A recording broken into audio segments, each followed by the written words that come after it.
Baik, Assalamualaikum warahmatullahi wabarakatuh. Perkenalkan, nama saya Dery Mastin, mahasiswa UIN Suskaryo, jurusan Peternakan semester 4. Pada kali ini saya akan membahas proposal penelitian saya dengan judul Potensi Kandungan Nutrisi dan Pemanfaatan Limbah Sawit atau Solid sebagai Bahan Pakan Ternak Sapi Potong. Baiklah, langsung saja di bab 1, pendahuluan. Latar belakang. Tersedianya hijauan pakan yang cukup kualitasnya, kuantitas, dan terjamin ketersediaannya sangat berpengaruh terhadap keberhasilan usaha peternakan. Salah satu peluang yang harus dimanfaatkan secara optimal adalah memanfaatkan limbah perkebunan dan pertanian. Kemudian ternak dapat memanfaatkan produk dari tanaman kelapa sawit, pelepah, daun, serat, perasan, lumpur sawit, bungkil kelapa sawit, dan tandan kosong yang tersedia dalam jumlah banyak dan belum dimanfaatkan secara optimal. Kemudian di tujuan penelitian, penelitian ini bertujuan untuk mengetahui kandungan nutrisi pada limbah kelapa sawit atau solid dan pemanfaatannya pada pakan ternak sapi potong. Kemudian di manfaat penelitiannya diharapkan dapat menjadi informasi bagi peternak sapi potong tentang kandungan yang terdapat pada limbah sawit atau solid dan akan dipergunakan sebagai pakan ternak sapi potong. Kemudian di hipotesisnya yakni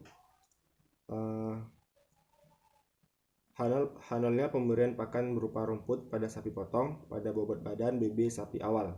Untuk H1-nya pemberian pakan berupa limbah sawit solid pada sapi potong pada bobot badan BB sapi awal.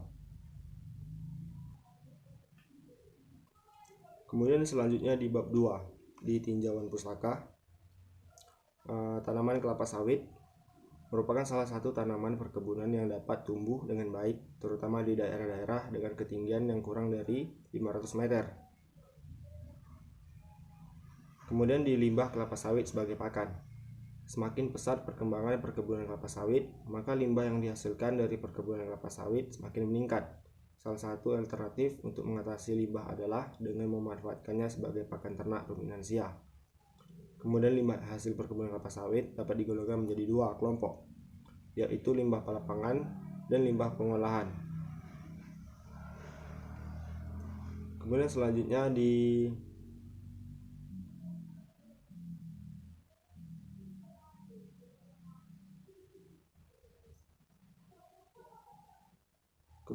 di lumpur sawit merupakan limbah padat hasil samping processing pengolahan tandan buah segar atau TBS.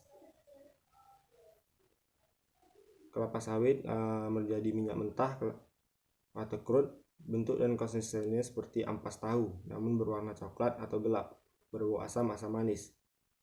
Kemudian di sapi potong, merupakan salah satu ternak penghasil daging di Indonesia.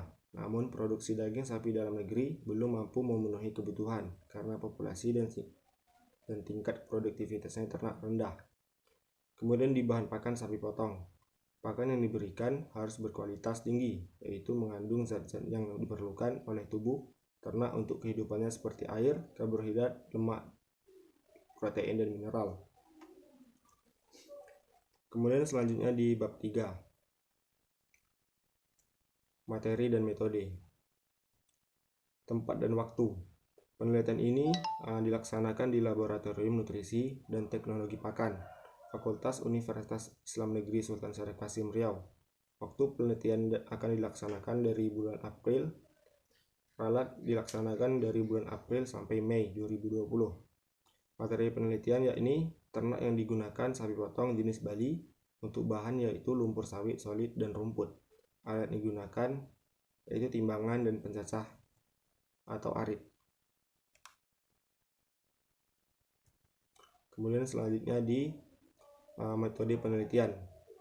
Penelitian ini dilakukan secara eksperimen dengan menggunakan rancangan acak lengkap atau RAL, terdiri dari 2 perlakuan dan 2 ulangan. Perlakuan yang diberikan pada penelitian ini merupakan bahan dengan perincian sebagai berikut. Perlakuan A, rumput 100% kontrol. Perlakuan B, lumpur sawit 100%. Kemudian di prosedur penelitian, penimbangan ternak dengan waktu yang telah ditentukan. Pencacahan rumput, penimbangan lumpur sawit atau solid. Kemudian bahan penelitian kepada ternak, analisis di laboratorium. Kemudian selanjutnya di analisis data. Data hasil pengujian dianalisis menggunakan rancangan acak lengkap, pola faktorial 4x2 dengan 2 ulangan menurut Steele dan Torrey 1993 dengan model linear sebagai berikut. Bisa dilihat di bawah ini. Baiklah, mungkin sekian pembahasan materi dari proposal penelitian dari saya. Lebih kurangnya saya mohon maaf yang sebesar-besarnya. Saya ucapkan wabillahi taufik wal hidayah. Wassalamualaikum warahmatullahi wabarakatuh.